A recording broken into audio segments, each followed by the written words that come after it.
जय श्री कृष्णा। राधे राधे। स्वागत है आपका हमारे YouTube चैनल पर। आप सभी का सबसे पहले मैं धन्यवाद करती हूँ कि आपने हमारे चैनल को इतना स्नेह दिया।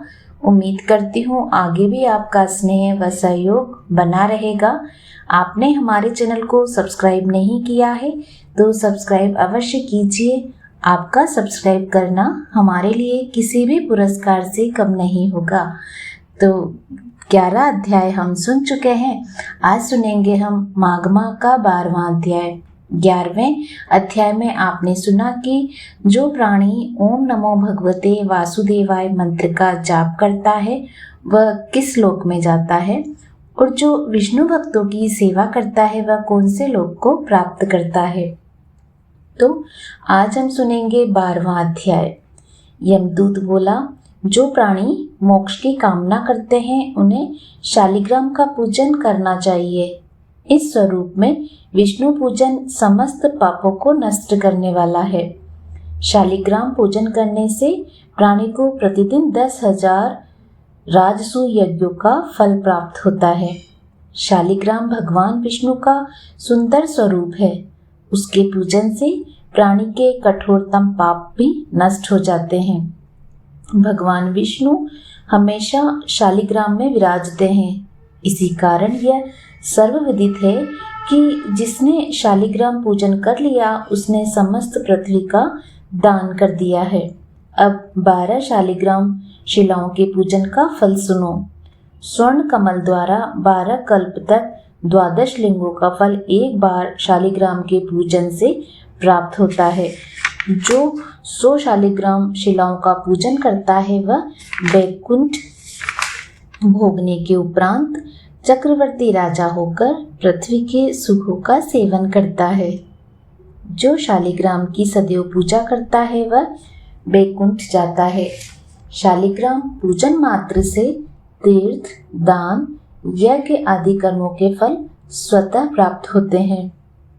परम नाटकीय श्री शालिग्राम पूजन के प्रभाव से दिव्य लोक प्राप्त करता है।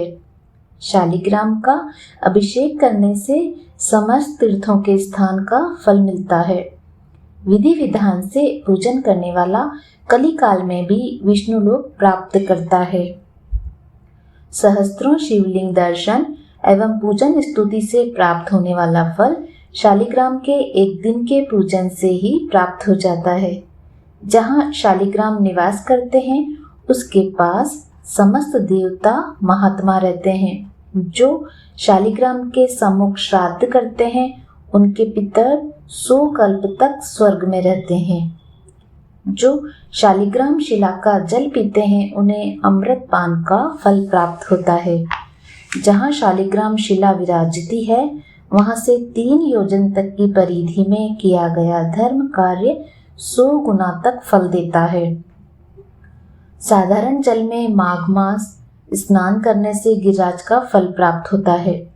समुद्र में जाने वाली नदियों में स्नान करने से 1 पक्ष का, और सागर स्नान करने से 1 मास का, और गोदावरी स्नान से 6 मास का, और गंगा स्नान से पूर्ण वर्ष का फल प्राप्त होता है। परंतु शालिग्राम के जल से स्नान करने पर 12 माघ स्नान का फल प्राप्त होता है।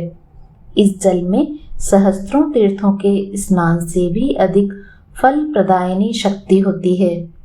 इस जल को पीने वाला मोक्ष पाता है। यदि इसके समीप कोई कीड़ा तक मर जाए तो वह भी वैकुंठ जाता है। शालिग्राम शिला का दान करने वाला समस्त पृथ्वी दान का फल पाता है। जो शालिग्राम का क्रय विक्रय करता है और सहयोग करता है वे सब महान नरक पाते हैं। इसका क्रय और विक्रय निषेध है। हे साधु, प्राणी को भगवान विष्णु की आराधना करनी चाहिए। उसके द्वारा समस्त पाप नष्ट होते हैं। हरि नाम स्मरण मात्र से समस्त व्याधाएं नष्ट होती है। उनकी शरण में जाने पर यमराज भी उस प्राणी का अनिष्ट नहीं कर सकता।